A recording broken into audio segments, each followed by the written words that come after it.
Welcome, ladies and gentlemen, boys and girls, to Honcast Hon Tours Season 4 is officially here. We are finally getting it kicked off on what is surely going to be another great season ahead of us. So many things to happen, so many things to come. I really am excited that we are officially kicking it off here tonight. With that said, a qualifiers, of course, to kick everything off. This is an event where, well, maybe we'll learn a little bit of something as far as some upcoming teams to expect with this new season ahead of us. As boys stressed, in previous seasons, we definitely have several teams that it seems like we don't really know anything about at the beginning of the season.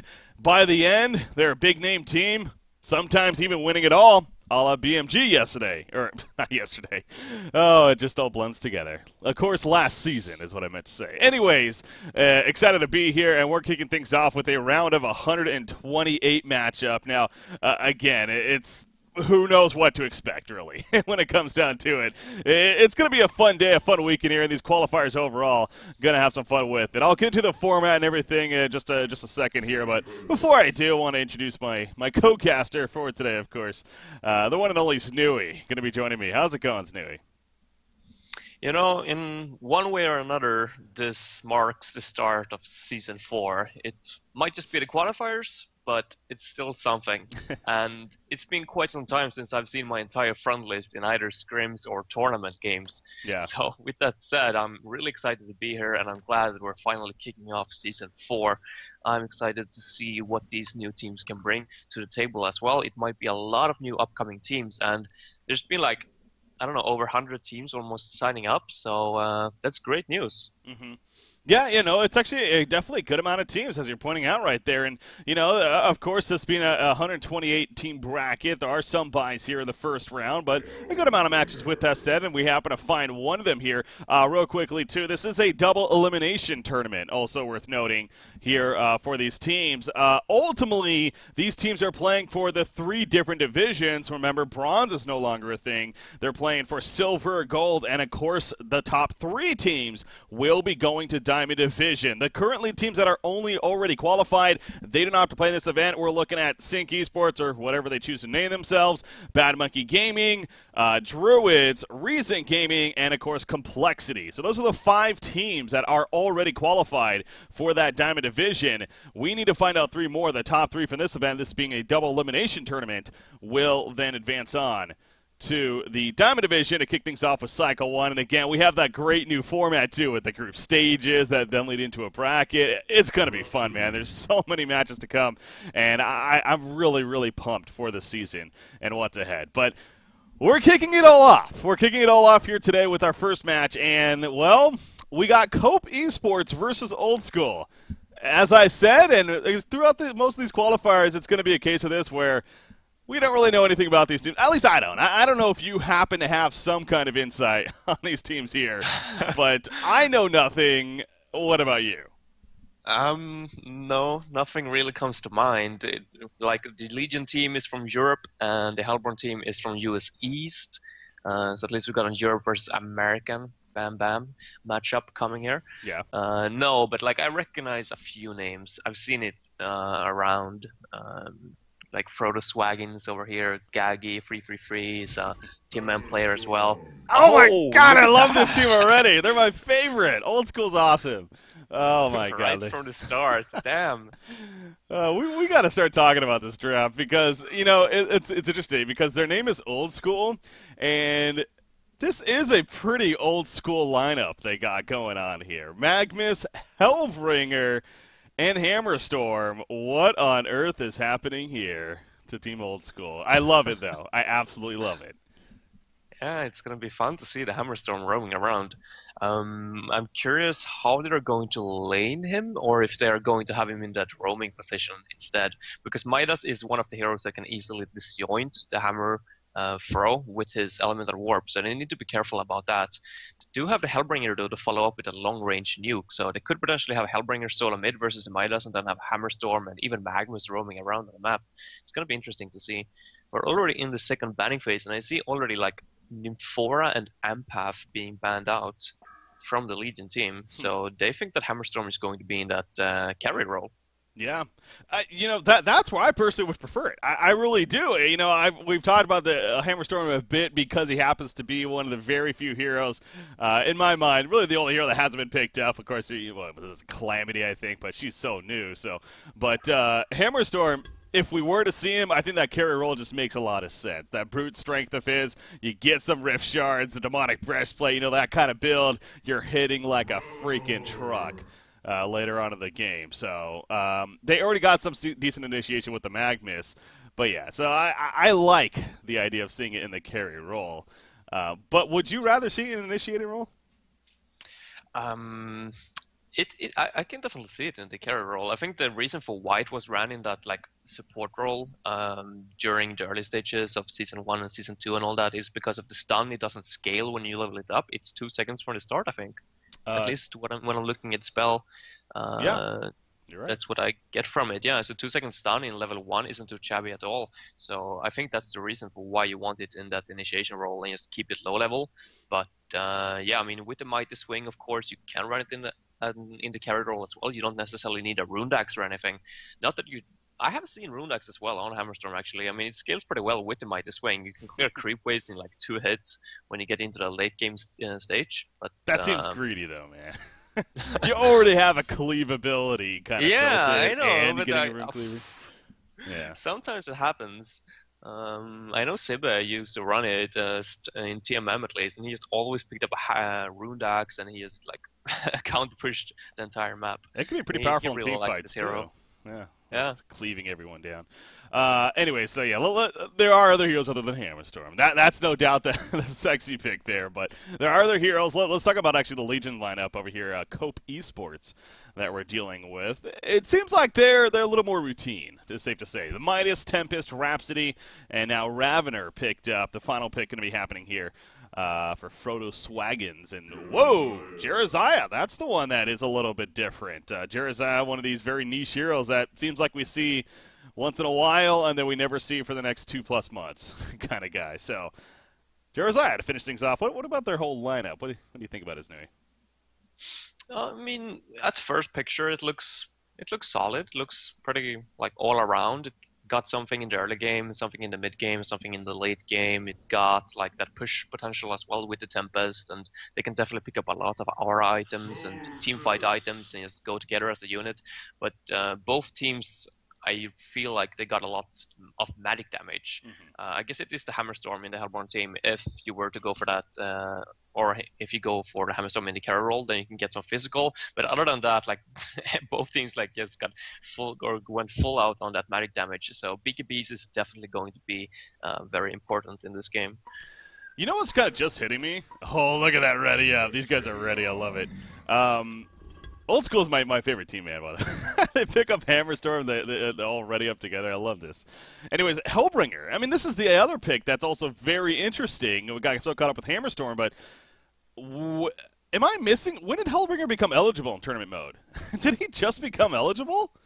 Yeah, he did. Okay. There were 6 heroes or something that became available now, I think. Oh my gosh, that's Wild right. Soul and I'm not sure if Deadlift became available. I think so. It must have been this latest patch, huh? Let me double check the patch real quickly. Yeah, Keeper of the Forest, Nighthound, Deadlift, Hellbringer, Riptide, and Wild Soul. So those 6 heroes are now actually eligible for tournament rules and to kick it off here with the qualifier. So yeah, I kind of had to absorb that. I was like, wait a second, that's Hellbringer.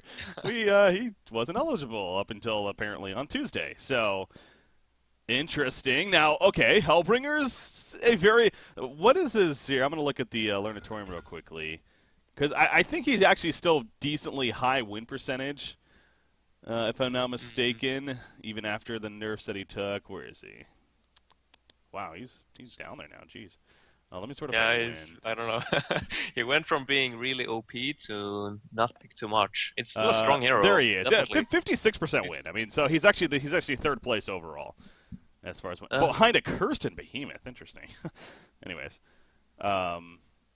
yeah. So the point is that even after, I mean, he was crazy powerful when it first happened. Then he got toned down a little bit. Specifically, I think it's the Demon Strike. It actually changed it to the amount of charges. You don't get 2 now until level 4. I think that was really the bigger change that happened to him. But yeah, it went from having a slow end at level 1 ability until like a 2-second or 2 charged crowd control ability instead. So yeah, definitely a big plus for him. I'm just gonna restart Skype real quick and call you back if that's okay. Sure, yeah, of course. Yeah, so wait for that to happen. Skype, as usual, being buggy. What else is new, right? Hello. All right. Yes, much better. Thank you. Cool, Sorry for that. Yeah, Hellbringer. They picked it up straight after the Tempest as well, so I'm not sure if that was like intentional for like having that BKB canceller. That I mean, Hellbringer is probably the best hero in the game to have versus a Tempest, because you can stand so far back and just land your AoE, and of course the stun is superior, so Tempest is not going to be able to find any ultimates whatsoever. God, I love that. I love these. Yeah. I didn't even. There's so many things that are happening now with this new season that the whole couple of heroes being added in tournament rules wasn't even one of them that I was thinking about. But yeah, I love seeing him amongst the 5 others that were also introduced. That's going to be fun to see if we. And they definitely, this qualifiers is an event where we could see them pop up most certainly. Oh yeah, here. So, but yeah, that's a good point about the Tempest. He definitely is a Tempest counter. That's old school right there. Speaking of their team name.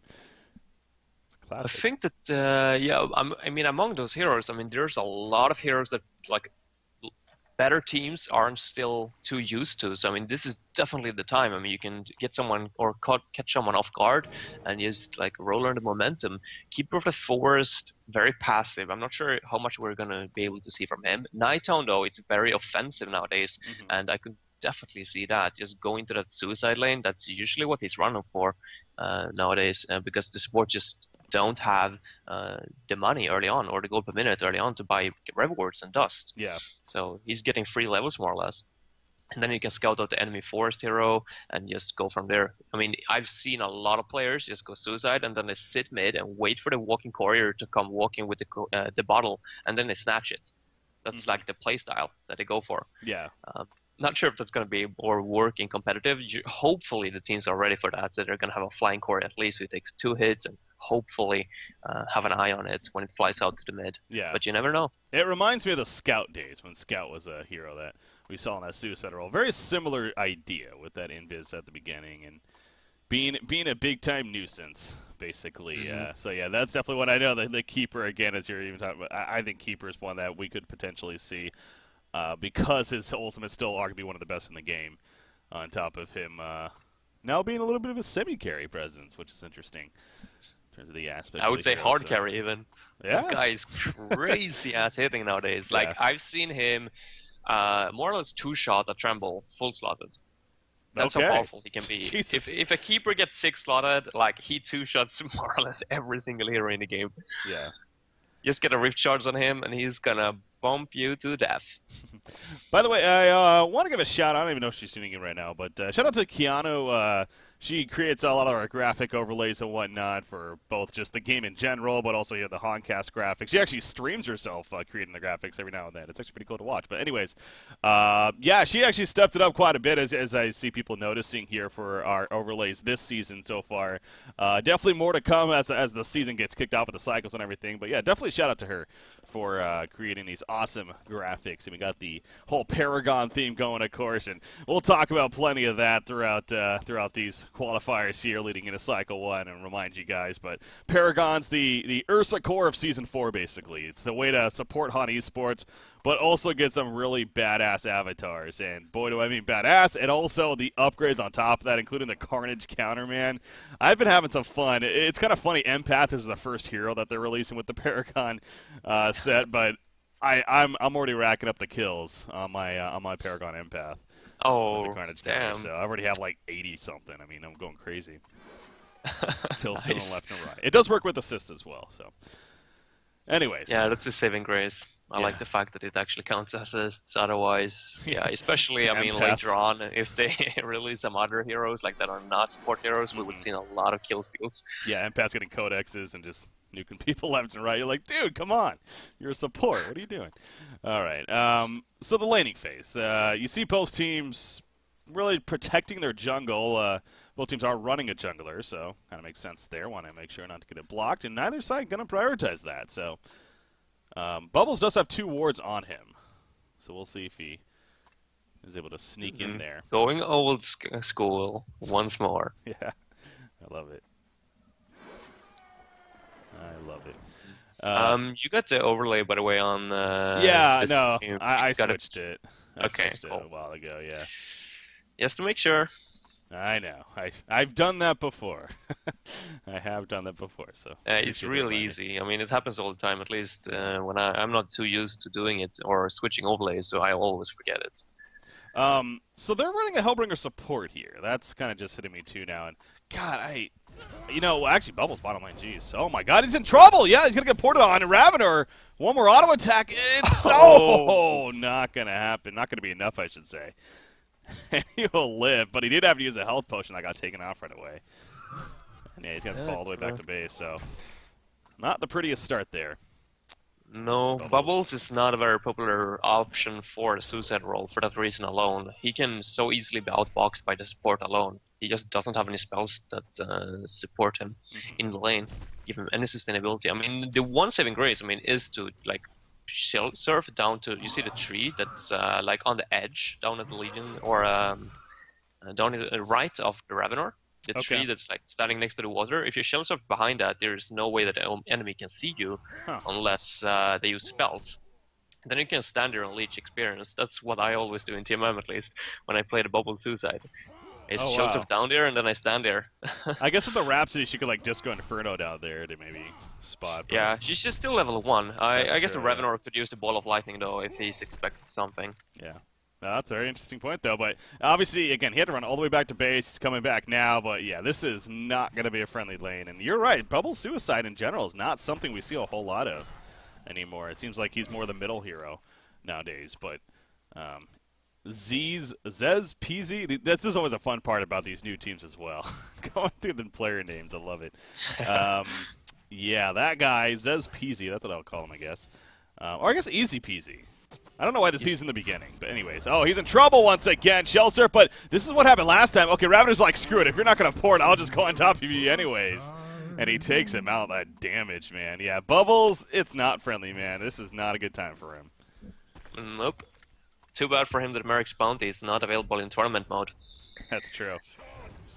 That is true. And actually, I want to stress that. Yeah, so with the couple of heroes being introduced, that was one thing that is not put in. And from my understanding, actually, don't plan on it being in, at least in the near future. I talking to Wasa about it, I think it's an item that it needs a more fine-tuning, it needs more balancing to be done. You know, it's probably going to be a little bit of time before that's going to be introduced into tournament rules. So I was a little unfortunate to hear that, to be honest, but I'm not the balance guy after all. Well, I don't mind it being in TMM. I mean, it just like helps the entire team to get a little bit more items, and like even when you don't have communication, all it can be very tough to go down in that suicide lane, and like you end up with no archers, no bottles whatsoever. Now at least Merrick's Bounty is gonna wait Midas on the top lane in big trouble. Elemental Warp. Oh my God, he's low. Yeah, no dot on him. He's fine.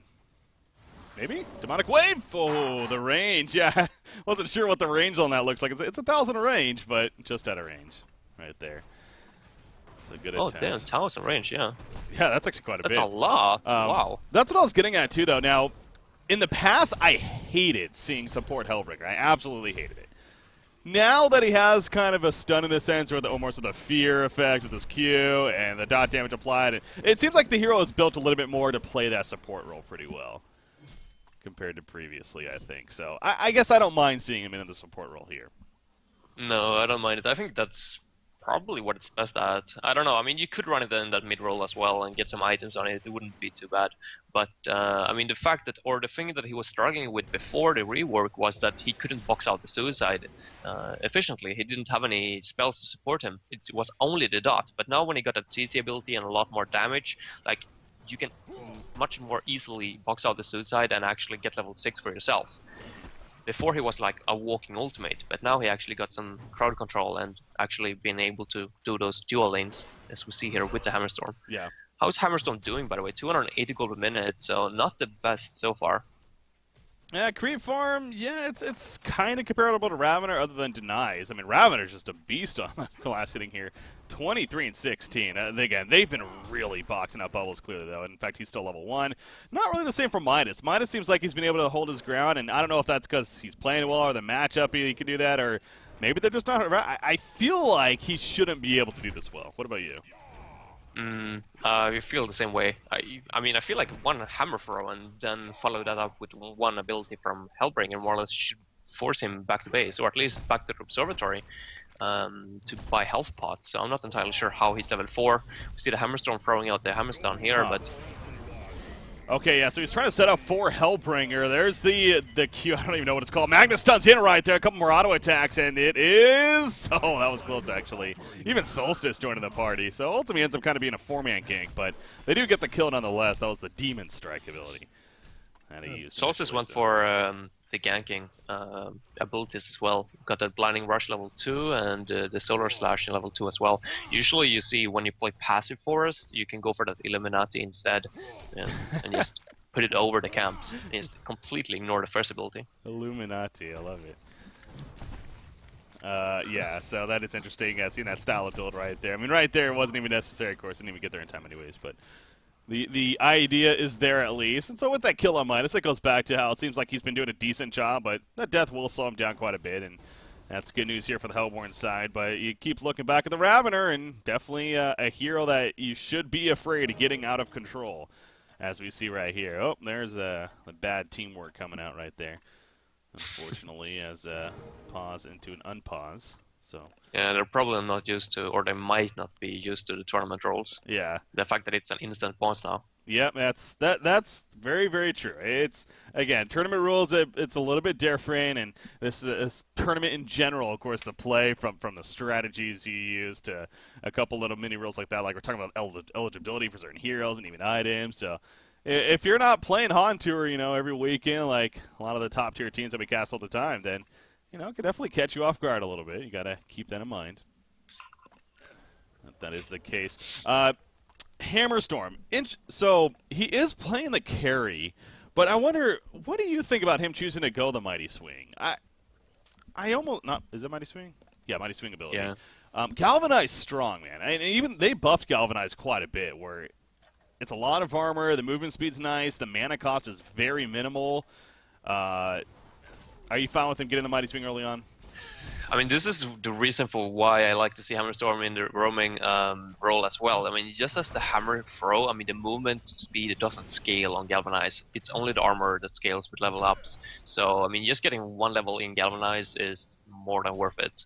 I think he should have skipped the Mighty Swing for now and just waited until he actually got a little bit more items on him before he starts putting levels into that skill. Of course, you want to be able to transition into the Forest and take those tri-stack, especially the Ancients, as soon as possible. But you already got Solstice that can provide you with some help in the Forest if you were to need it. So I would have liked to see one level in Galvanize, yeah, definitely. Yeah, that's also... He actually went stats, if I'm not mistaken, because he's 3-1 and then 1 in the ulti, so he definitely went stats here. Seriously? And I guess, unless he's holding a point, which wouldn't make any sense right now, so... I mean, I'm doing the math right? So... And he went for a lifesteal now as well. He's actually going to use his ultimate brute strength right here and try to get the tower down. Oh my gosh, this is embarrassing! Oh, Midas going to take him out. Yeah, brute strength does not make you invulnerable. And he kind of felt that way right there. So he goes down. Magnus middle lane, taking some pressure. He's going to be fine, though. Yeah, that's one of the, we talk about like a haste rune all the time where it's like you think you're invulnerable for some reason, but you're not. I think he kind of felt invulnerable right there, and he wasn't. Nice play by Midas at the same time. Hammerstorm used all his mana, so he didn't have anything for hammer throw. So of course Midas takes the opportunity in hand and just goes all in. Yeah. Pays off, and they even get to deny on the tower. So big blow for the Hellborn team here. That's not something that you want. Your carry going down to the Suicide Hero, and he was alone as well. As you pointed out, the lifesteal as well. I don't know about that. I mean, Elder Parasite actually can be a decent item on this hero, but that doesn't even make an Elder Parasite, so I'm going to that idea. But no, what I was getting at is if you wanted lifesteal, you think an Elder Parasite might have then made more sense. But of course, that means you're going to get a Shrunk in there, so then there's that idea. But anyways, he's going, I assume, Whispering Helm? But I don't know. I mean, I wouldn't be too surprised to see Elder Parasite. It is pretty good on Hammerstorm, but usually you want 1 or 2 items before, so it scales better with your attack speed, like the Steam Boots and maybe Insanitarius before you pick up the Elder Parasite. well, I would say. the Hungry Spirit doesn't make Elder Parasite though. Oh, it doesn't. Yeah, so that's right. Yeah, that's what I'll say. I mean, it's clear that he's not going that, even though I think that actually is a decent pickup. But so it's not too sure. Anyways, Okay. Hellbringer going to be jumped on right here. He's going to go down. Good catch right there coming out from Cope Esports here on the Legion side. So their movement working right there. Hellbringer level 5 still, so no threat of Malphus just yet. Magnus is kind of the hope so far here for this Hellborn team, and it doesn't seem like he's been doing a lot of movement. We saw earlier on, of course, at the top lane, they got the Cone of Midas, but other than that, in what overall seems like a very aggressive, move-heavy team, there's been very little of that from this Hellborn side. Especially when Solstice went for the kind of build that he did. He's farming the Ancients now, and at least Bubbles should be able to get level 6 here in the near future, at least level 5 I would hope. Unless they die to the Ancients, it's actually quite close. That would not be fun. Okay. Alright, he gets level 5, so he needs 1 more level. Hopefully the bot lane is going to push out here in the near future, and he gets at level 6, and hopefully he can set up some kills with that Magnus in the near future. But, I mean, versus a JRSI, it's really hard to gank. I mean, even if Solstice were to charge in and like follow up on Magnus stun, I mean, I don't think the Magnus still would get the Eruption off. Yeah. Or it wouldn't be enough to kill the JRSI at least, so... Placing the JRSI in the mid was probably a smart move from the Legion team. I expected him to be a suicide, but they chose to go with him in the mid versus Magnus instead. Yeah, and, you know, level 9 right here, so he's got the max heal, the protective charm. He actually put 2 points in the Righteous Aura, so kind of getting a little bit of benefit from that as well, as far as the movement slow goes. And gonna scout out with some illusions. I feel like this is the second time he's been able to do this now, happening to get an illusion rune. And the aura from the illusion works? Wow, I didn't know that. That's pretty crazy, actually. So, yeah. You saw Hellbringer running by, it's like, oh, I'm slow now. That's why Legionnaire getting illusion runes are so deadly. That's true, yeah. Yeah, makes sense. Middle lane, they're trying to set up a gank. Solstice coming in. It's nighttime, remember, so no stun from Solstice, at least with his Q. Now, his ultimate does have the fear effect, but Jeremiah's playing it pretty safe. You can see right here. They know that they're missing, so I'm sure that has part to do with it. Tempest at the bottom lane trying to do the same thing, but honestly, I think they might just be better off just pushing this. Yeah, I feel the same way for Hellborn. They would be better off just farming. Even if they get a kill, it's not going to be too beneficial. Not with 4 people over here. Yeah. Like, it's fine if you make the rotations over, but if you see it's not happening, just rotate back to the force and keep farming. You need to stack every single minute if you got a late game team like this. There we go, middle lane. Brute strength is up, just like at the top lane. It is a great pushing tool, but at the same time, it's not going to be enough here. And this time, though, he is going to be fine. They poured it in. That was, not the greatest port-ins from the Legion side. It's, again, with these lesser experience, that's one of those things that you want to pick up and learn. And the idea that you want a hero to be able to jump in or come in from the side first as you're porting in, basically. You don't just port in because then you get them time to fall back, and then that happens. So pretty much wasted. Yeah, unless you got a really early Polky on Ravenor, that could have worked, but unfortunately that was not the case here for the Legion team, so yeah, they should definitely pick up on that.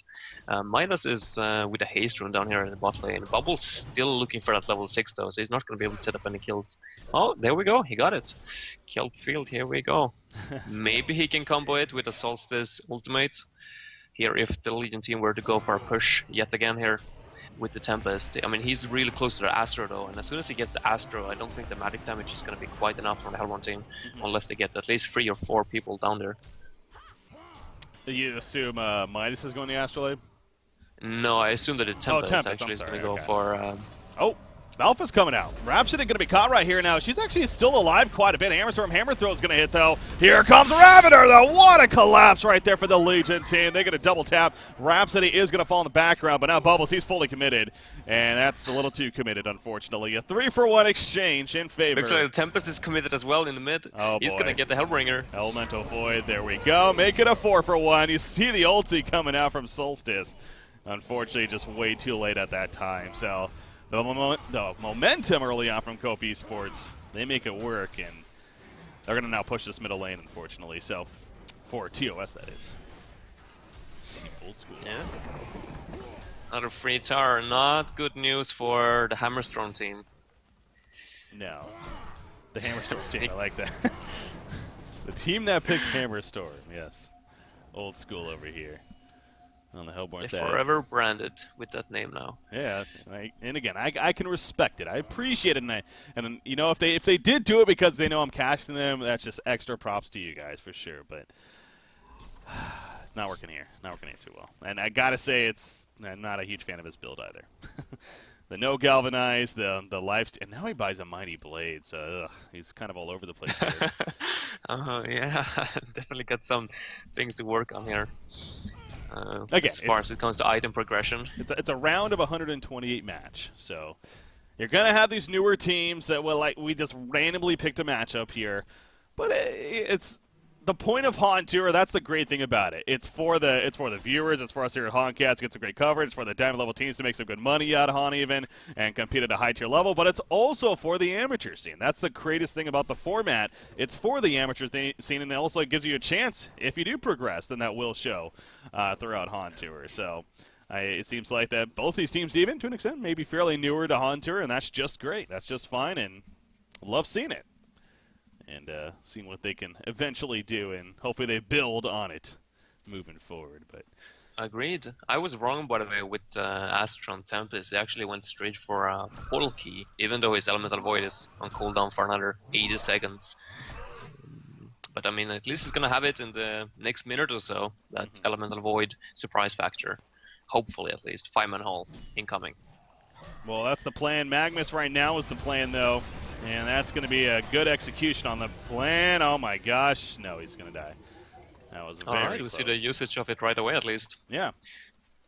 Secured that kill right there, no doubt, without that portal key. May not have happened. Him and Midas both getting it, though. Thus, securing a kill. And the lead continues. Cecil's just going to scare off Jersey a little bit right here in the middle lane, but man, 7,700 gold lead, 8,000 experience right now here for this Legion side, and it could be more. As Hammerstorm, you're in trouble, buddy. You're a little too committed up here at the top lane. Gonna realize that now. And he's gonna be eventually killed off by Frodo Swaggins. It's a fun name. I wonder if he's a fan of Lord of the Rings, or if that's something else. I'm sure that's it. I would assume, yeah. Frodo, like, that's where that comes from, right? Yeah, pretty much. Let's not let this game reflect the power of Hammerstorm. I want to make that clear here. No. I still think Hammerstorm could be viable. He definitely doesn't deserve to be in that low tier bracket at least. Or maybe he does, but like, you should see him at time from time at least. That's my point. Having him in a dual support in the mid, for example, or a dual lane in the mid, it's quite powerful. With the 2-second stun in level 1. Oh yeah. Well, the potential's still there, but yeah, this game not doing too well. Hellbringer's kind of, again, the interesting one too, being new to tournament rules in general. As actually top lane, nope, going to be porting out, whoever that was. Looks like it was Tempest. Gets away from the 3 people, but Hellbringer, you know, it had an okay start playing that main support role, but he too, you know, again, just really the team success not unfortunately going too well, but you can see some potential of a hero like Hellbringer, most certainly, even in that main support role. He's going to find himself running into Midas right here. He's going to run now. I don't know how far he's going to get, though. There's the transmute, and a couple of auto attacks later. Finish him off, so Midas is on quite the streak here. 6-1 and 3. He's looking good. That is. So is the Ravenor. Got a Funnel now on his own, as well as that Abyssal Skull, so pushing these towers shouldn't be a problem for him. Yeah. And I don't really see the Hellborn team stopping him until Magnus got a pull key at least. He got level 11 as well, so hopefully there is the potential of a big team fight for the Hellborn team with that Solstice ultimate, with that Magnus Eruption, with that Hellbringer, and the Hammerstorm stun on top, so still should play it. Or I don't think the Legion team are strong enough to break the base quite yet at least. Yeah, no, Wombo combo's definitely there here for the Hellborn side as well, so it's no reason to give up maybe just yet, but it will continue with the kills. With that said, you see Bubbles even getting picked off. Man, 74 gold per minute. It's just been a brutal game for Bubbles here. How do other Bubble... So, okay, you know, Diamond Division matches, low matches we cast a lot of the time. You know, we will see Suicide Heroes. They get locked out from the beginning, but eventually they find themselves able to recover. And, you know, but here this Bubbles is not. What would be your suggestion? Why do you think that's the case at that Diamond level? What did they do differently? With the Bubbles in the Suicide role, yeah, you mean? Like or a Suicide Hero general? in general that gets behind a lot. Like, one of the things with the Suicide Hero is that if you can have your team push early towers so that you can get those item progression going anyway, or if you somehow can stabilize the lane and just wait, there's a lot of stuff going on here in the bot lane. You almost saw the kill coming out on the Midas. Ravener, though, here comes Malphus flying out. Protective Melody will save the day, though. You see the Lunar Judgment in the background. I don't even know if that did connect, though, necessarily. Even the Soul's Blessing now happening, and they just can't do any damage because of the abilities coming together. Hammerstorm will fall, and it's a 4 for nothing. He wants 5. He wants all 5. He'll get all 5. Dang it. Hat-trick coming out. You see Solstice. Okay, maybe it wasn't 5. But anyways, Solstice remains alive. Going to go for the kill on Ravener. That's not going to happen, though. And Ravener may end up getting a quad kill. No, he's not going to die. It's just not worth it right there. So they have a little bit of fun right there, diving pretty far. But in the end, they will eventually fall back as the deed is done. So, yeah, I mean, there was a chance there for Team Old School, but Protective Melody, you got Jeraziah's ulti, you know, with the Soul's Blessing, so. Yeah, on top of the Astra as well, now picked up by Midas, so that's a lot of heal coming out from the Legion team. And yeah, the Hellborn team not having any physical damage whatsoever at this point, then it's not going to happen, unfortunately, for their side. But yeah, Suicide Heroes in general, as we were talking about a little there, I mean, you need to make sure that, like, when you draft it, you need to make sure that he can actually, like, go up versus the enemy support hero in a 1 versus 1 situation. That's, like, what it's all about.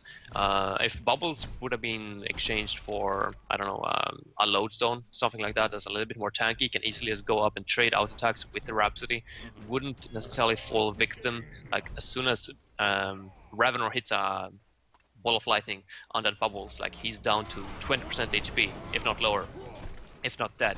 And therefore Bubbles just not a solid Suicide Hero nowadays, unless you can know for sure that the enemy team got a solo safe lane. Bottom lane, Bubbles. Speaking of him, I mean, by this time, Ravener's just out of control. 3,900 gold saved up more. He's farming 600 plus GPM. Artificer here playing the Ravener as Frodo Swaggin's going to pick up that kill, but it's clearly they're outmatching Team Old School now. And, you know, I was talking about earlier how, you know, it makes sense kind of staying there. At least they can't break the base just yet, but now you're at a point 17,000 golden experience, and the kills just continuing to rack up. 18-2 hero kill advantage now.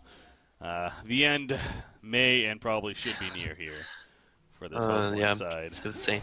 That blue aura, by the way, or that blue animation that's on the map from time to time, what hero makes that? That's Solstice. His Solstice. W, his Nightform W. Okay. I think. If that's what I'm thinking of that you're talking about, yeah. Yeah, I would assume that's the one. Or, no, that wouldn't make sense, because the Nightform, it actually just happened, it's quick, isn't it? I think it is it's the Illuminate. It's just blue on this skin.